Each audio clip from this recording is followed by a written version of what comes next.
तो फ्रेंड्स, इसमें जो हमने टॉपिक क्लियर कराया है वो बहुत ज़बरदस्त तरीके से कराया है। इस तरह से कोई कराता नहीं है। अगर नहीं विश्वास होता, वीडियो देख समझ में आया, बस वीडियो पूरा लास्ट तक देखना। अगर जहाँ नहीं समझ में आता है बस आप कमेंट करके बताएं कि हाँ यहाँ पर हमें नहीं समझ में आया। और वीडियो ऐसा बनाया गया है कि जो एकदम लो लेवल के बच्चे होते हैं उनको भी आने लगेगा। इस तरह का वीडियो बनाया गया है हमारा। ऐसा नहीं बनाया गया है कि केवल हाई लेवल के बच्चों के लिए ये वीडियो बनाया गया है। तो वीडियो को लास्ट तक देखना और इसको ज़्यादा से ज़्यादा शेयर करना है बस। आज हमें देखना है 9th में जो है हमारे आसपास के पदार्थ। जो हमारे आसपास के पदार्थ मतलब जो हमारे आसपास जो वस्तुएं होती हैं वो मतलब क्या हैं हमारे आसपास के पदार्थ। तो चैप्टर फर्स्ट है इसमें, साइंस में, हमारे आसपास के पदार्थ। हमारे आस पास के पदार्थ देखो स्टूडेंट्स, पहले हमें समझना होगा कि पदार्थ क्या होते हैं। पदार्थ क्या होते हैं? तो वे जो स्थान घेरते हैं तथा जिनमें भार होता है वह हमारे पदार्थ या द्रव्य कहलाते हैं। पृथ्वी पर वैसे भी पृथ्वी पर जितनी भी सारी वस्तुएं हैं उनमें भार भी होता है और वह स्थान भी घेरती हैं, हमने देखा है। जैसे हम ले लेते हैं, यहाँ वाइट बोर्ड है। तो ये जो वाइट बोर्ड है जहाँ पर लगा है, यहाँ पर दीवार है। तो ये जो दीवार है, इस दीवार का जो स्पेस था, मतलब जो दीवार थी, अब जितने पर वाइट बोर्ड लगा है उतनी दीवार नहीं दिखाई दे रही, मतलब स्थान घेर रही है। इसकी वजनाई होगी कुछ जो होगा, केजी में होगा, किलो में नापेंगे क्योंकि ज़्यादा बड़ा है। तो मतलब वे पदार्थ जिनमें भार होता है तथा जो स्थान घेरते हैं वो हमारे क्या कहलाते हैं? द्रव्य या पदार्थ कहलाते हैं। तो हम देखेंगे द्रव्य।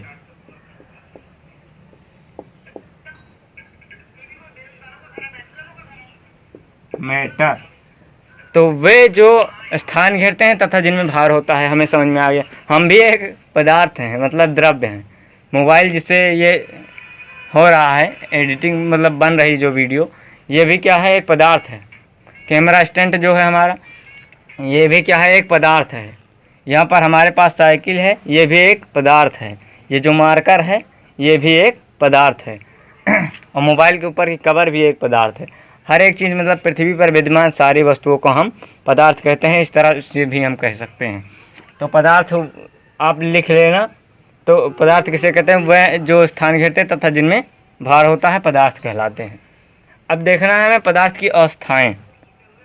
पदार्थ की अवस्थाएं, देखो अवस्थाएं मतलब क्या होगा? अवस्थाएं मतलब वो कितने रूपों में मिलता है, मतलब कहाँ कहाँ, मतलब कितने भागों में हो सकता है पदार्थ जो है वो कितना हो, मतलब कैसे कैसा। अब ध्यान से आप ही देखिए कितने रूपों में दिखाई देता है। हम तो यही देखे हैं कि लिक्विड होता है या गैस होता है या सॉलिड होता है। तो देखे हैं हम, जैसे भोजन बनाते हैं तो पहले पानी लिक्विड रहता है, उसके बाद गैस में परिवर्तित हो जाता है। ऐसा होता है कि नहीं होता है? ऐसा होता है। बर्फ़ बन जाता है वही पानी, तो ये ठोस हो गया। तो इस तरह से होता है, मतलब 3 रूपों में पाया जाता है। ये भौतिक अवस्थाएं हैं। ध्यान से देखेंगे, भौतिक होता है, रासायनिक होता है। भौतिक जो होता है वही रहता है, लेकिन उसका आकार बदल जाता है। और रासायनिक जो है, रासायनिक में क्या होता है कि वो जब बदल जाता है तो दोबारा नहीं बन सकता। ये बात क्लियर है। जैसे एक लोहा है, तो लोहे को हम पिघला दे रहे हैं, पिघला करके लोहे को पिघला दिए, उसके बाद हम उसका कुछ फावड़ा वावड़ा बनवाए। पहले लोहा था, एक सरिया थी, मान लो मोटी सरिया थी, उसका फावड़ा बनवाए, मतलब फरुआ बनवाए देसी भाषा में। तो उसको बनवाए, लेकिन है वो लोहा ही ना, लोहा ही है। तो ये हमारी क्या है? भौतिक क्रिया है।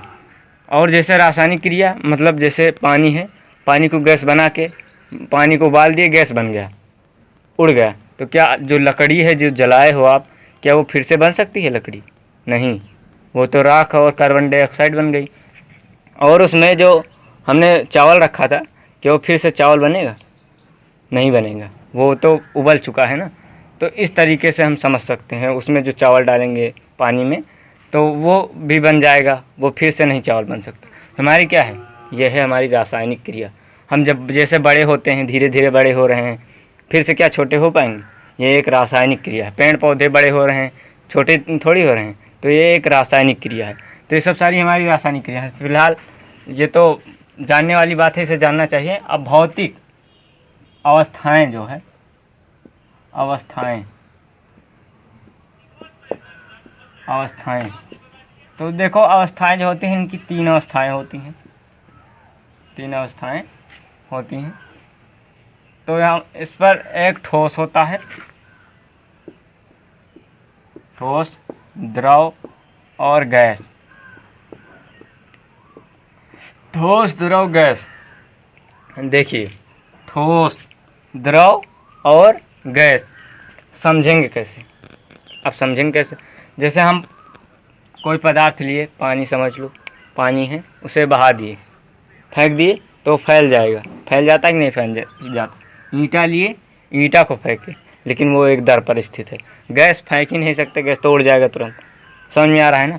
अब जैसे लिए थे ईंट, पानी और कोई गैस, मान लो कोई ऑक्सीजन है ये। अब देखो, ईंट जो है हमारी, हम बहाए तो हाथ में भी ईंट थी, वहाँ पर फेंके तब भी ईंट है। पानी जो है, पानी जब हम गिलास में लिए थे तो गिलास के आकार का था, मतलब गिलास जितना था, जितना मान लो गिलास है, अब मान लो ये हमारा जो है, इसमें थोड़ा जगह है, इसमें स्पेस है, तो इसमें हम क्या कर रहे हैं, इसमें मान लो पानी भर दिए, तो जितना भरे तो इसी तरह से लंबवत मतलब पानी जाएगा, तो ऐसे भरा रहेगा, इसमें क्या ऐसे भरा रहेगा। और मान लो इसको हम ऐसे डालते हैं अपने हाथ पर, हथेली पे डाले तो पूरे हथेली पे फैल जाएगा, मतलब जिस बर्तन में रखा जाता है उसका आकार ले लेता है क्या? द्रव जो होता है। और गैस जो होता है तुरंत उड़ जाता है।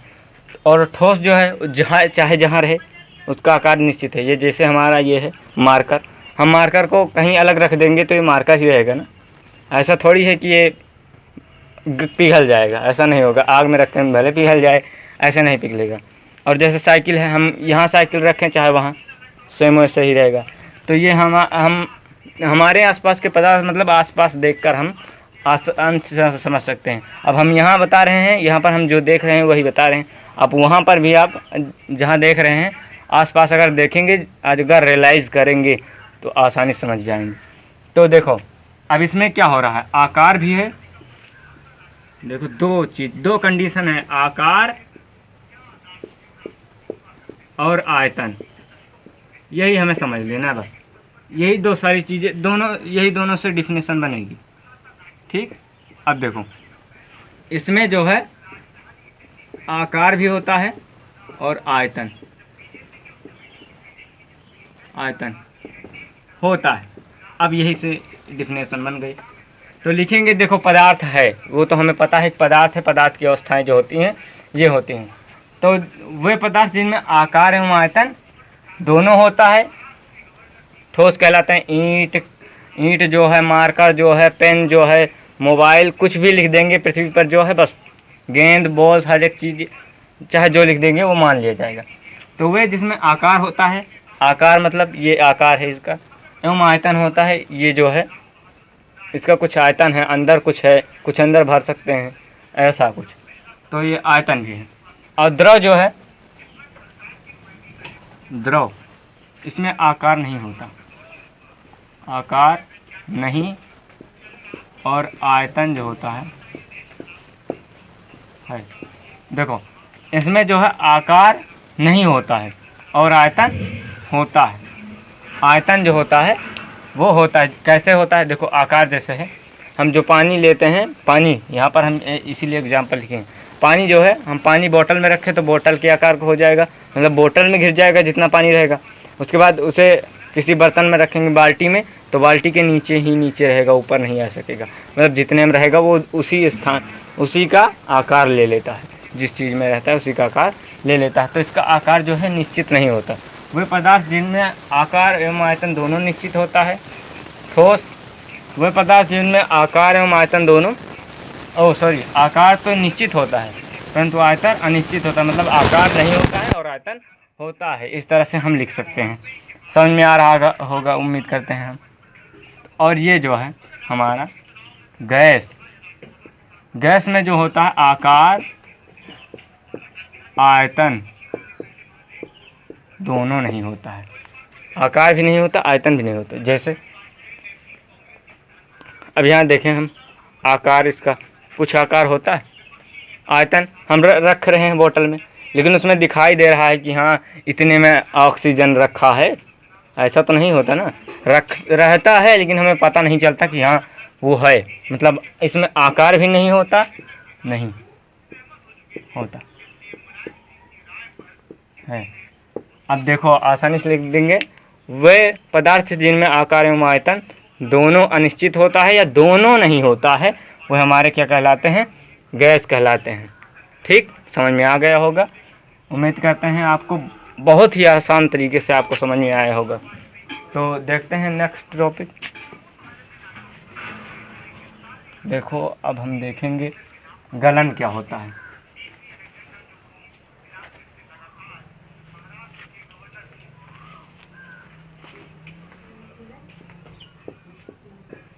गलन,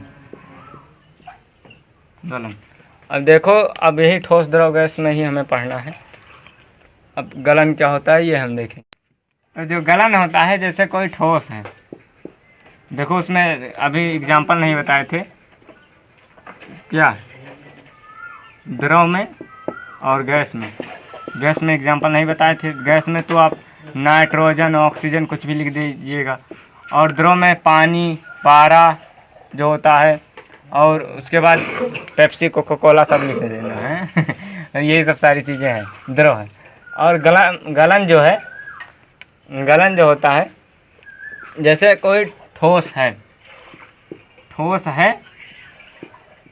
एकदम आसान भाषा में, उसे हम द्रव में बदल रहे हैं, और ये जो क्रिया हो रही है उसी को कहते हैं गलन।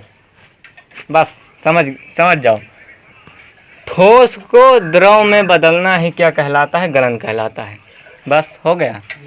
तो लिखेंगे गलन क्या है, तो किसी ठोस को द्रव में देखो विज्ञान की भाषा में इसे लिखते हैं, उस तरह समझ सकते हैं। देखो, ठोस को, किसी ठोस को द्रव अवस्था में परिवर्तित करने की क्रिया को गलन कहते हैं, या ठोस को द्रव अवस्था में बदलने की क्रिया को क्या कहते हैं, गलन कहते हैं। जैसे मान लो परिवर्तित में दिक्कत हो रही है, तो ठोस को, किसी ठोस को द्रव अवस्था में परिवर्तित करने की क्रिया को गलन कहते हैं। किसी ठोस को द्रव अवस्था में परिवर्तित करने की क्रिया को गलन कहते हैं। ये हो गया। अब इसमें होता है, गलन में होता है क्या, वो क्या कहते हैं, गलनांक।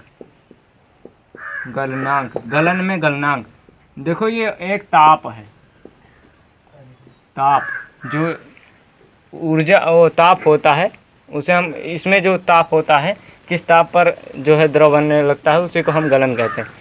मतलब कोई ठोस लिए, मान लो जैसे बर्फ लिए, बर्फ एक ठोस है। अब बर्फ को पानी बना रहे हैं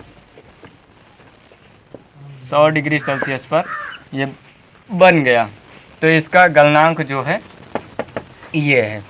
मतलब किसी ठोस का वह न्यूनतम ताप या वह ताप जिस पर कोई ठोस द्रव अवस्था में परिवर्तित होने लगता है, होता नहीं, होने लगता है, उसे हम क्या कहते हैं, गलन कहते हैं। मतलब वो जैसे एक कण भी उसमें से निकला बाहर गए इसका, जैसे यहाँ पर मान लो रखा है, यहाँ पर रखा है, इसमें से थोड़ा सा भी अगर ऊपर निकला, 1-2 कण निकले, एक ही भी कण निकला, अगर हम जान गए, बस वही हमारा क्या है, उसका गलन है। ऐसा नहीं कि पूरा उबल जाए, पूरा ख़त्म हो जाए, ऐसा नहीं। जैसे एक कण निकला, बस समझ, वही हमारा क्या है, जो ताप होगा उस पर नाप लेंगे थर्मामीटर से, बस वही हमारा क्या है, गलनांक कहलाता है।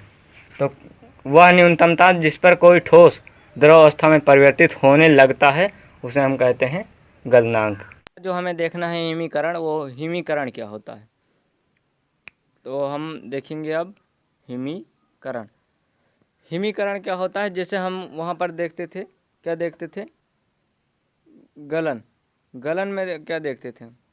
गलन में देखते थे कि कोई जो गलन में ठोस को द्रव में परिवर्तित कर देते थे, और इसमें क्या होगा, द्रव को ठोस में परिवर्तित कर दिया जाएगा। मतलब ये अणु उत्क्रमणीयता अभिक्रिया, मतलब दोनों तरफ चलती है, दोनों तरफ चलने वाली अभिक्रिया। तो ये ठोस, इधर द्रव, तो ठोस जो है द्रव में परिवर्तित करने की जो वो ऊपर की रिएक्शन है उसे हम क्या कहते थे, गलन कहते थे। अब नीचे ध्यान से देखा जाए तो द्रव जो है वो ठोस बन रहा है, तो इसको हम क्या कहते हैं, हिमीकरण कहते हैं। मतलब किसी द्रव का ठोस में परिवर्तित होने की क्रिया को हिमीकरण कहते हैं, इस तरह से समझेंगे। ठीक, तो द्रव का ठोस अवस्था में परिवर्तित होने की क्रिया को हिमीकरण कहते हैं, हिमीकरण कहते हैं। वो जो कोई भी द्रव ले लें, मान लो कोई भी द्रव है, उसे हम क्या कर रहे हैं, ठोस में परिवर्तित करें। और किसी मतलब क्या, अब यहाँ पर हम जैसे है तो इसको उस तरह से लिखेंगे, एकदम वही रिएक्शन लिखना, उस तो समझाने के लिए था। अब जैसे ये है, अब यहाँ पर हम मान लेते हैं पानी है, ठीक, और पानी को हम क्या बना रहे हैं, वाष्प बना रहे हैं, पानी। तो पानी को हम क्या बना रहे हैं, वाष्प में परिवर्तित कर रहे हैं, सॉरी, पानी को बर्फ़ में परिवर्तित कर रहे हैं। पानी को बर्फ़ में परिवर्तित करने के लिए क्या करेंगे, हिमीकरण किया जाता है। ठीक, तो पानी को बर्फ़ बनाने की क्रिया को हिमीकरण कहते हैं।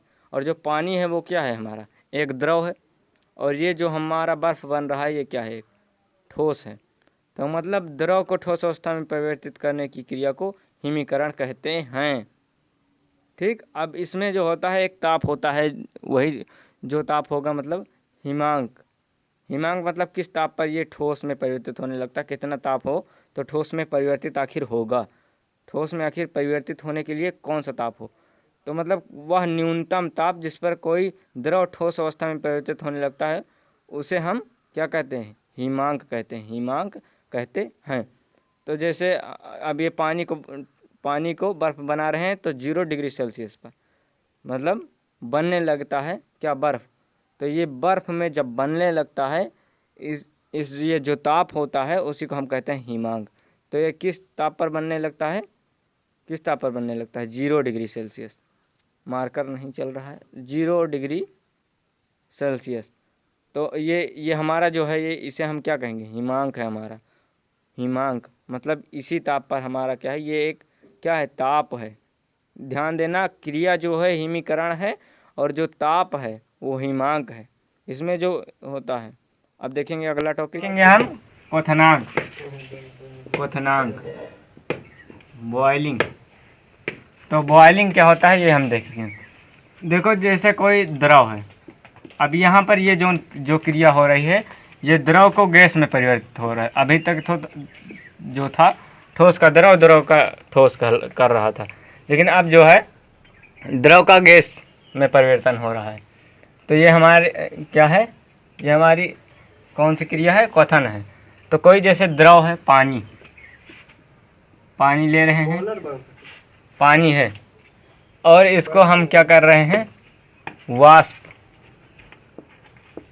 वाष्प में बदल रहे हैं, मतलब उसको क्या बना दे रहे हैं, गैस बना दे रहे हैं। गैस तो लिखा ही, तो गैस, तो किसी द्रव को गैस अवस्था में परिवर्तित करने की क्रिया को क्वथनांक कहते हैं। मतलब किसी द्रव को, ये कोई द्रव ही तो है, किसी मतलब किसी लिए लगाया जाता है, मतलब किसी मतलब कुछ भी हो सकता है, किसी मतलब पानी भी हो सकता है, कोई और सभी पदार्थ हो सकता है। तो किसी द्रव का गैस अवस्था में परिवर्तित होने की क्रिया को क्वथनांक कहते हैं। किसी द्रव का गैस अवस्था में परिवर्तित होने की क्रिया को क्वथनांक कहते हैं। मतलब कोई द्रव है और उसको गैस अवस्था में परिवर्तित कर दिया जा रहा है, इसे हम क्या कहते हैं, क्वथनांक कहते हैं। बहुत आसानी से समझ सकते हैं। और क्वथनांक में होता है क्वथनांक, सॉरी ये क्वथन होगा, क्वथन, सॉरी ये गलती हो गई, इसमें ये इसे पढ़ेंगे क्वथन। और जो क्रिया होती है, अब तक जो हमने बोला क्वथनांक, उस पर बस खाली कर देना क्वथन। तो ये जो है क्वथन है, किसी द्रव का, फिर से एक बार देख लें, किसी द्रव का गैस अवस्था में परिवर्तित होने की क्रिया को क्वथन कहते हैं। मतलब कोई द्रव को गैस में परिवर्तित कर दिया जा रहा है, तो वो जो हम क्रिया कर रहे हैं, क्रिया जो हम कर रहे हैं, वो जो क्रिया हो रही है उसी को हम क्या कहते हैं? क्वथन कहते हैं। समझ में आया? क्वथन। अब क्वथनांक देखेंगे। क्वथनांक, क्वथनांक जो है ये भी एक ताप है। क्या है? ताप है, ताप। ये क्या है? हमारा एक ताप है। तो कौन सा ताप? सेम वही, वह न्यूनतम ताप जिस पर कोई द्रव गैस अवस्था में परिवर्तित होने लगता है उसे हम कहते हैं क्वथनांक। तो कोई द्रव है जैसे पानी, वो क्या बन रहा है? वाष्प बन रहा है। तो किसी द्रव को गैस अवस्था में वह न्यूनतम ताप जिस पर कोई द्रव गैस अवस्था में परिवर्तित होने लगता है उसको हम कहते हैं क्वथन। अब किस लिए लगा रहे हैं? अब यहाँ पर कह देते हैं पानी को वाष्प में बदलने की क्रिया को क्वथन कहते हैं, और पानी का द्रव अवस्था में परिवर्तित होने वाले ताप को क्वथनांक कहते हैं। तो किसी अब नहीं लगाए, तो किसी किस लिए होता है? मतलब कोई भी हो सकता है, उस पर जो हमारे द्रव हैं, जितने भी द्रव होते हैं वो हो सकते हैं। तो बस आज के लिए इतना ही। अगले लेक्चर में देखेंगे जो अगला है हमारा, आगे जो हमारे टॉपिक आएंगे। तब तक के लिए गुड बाय।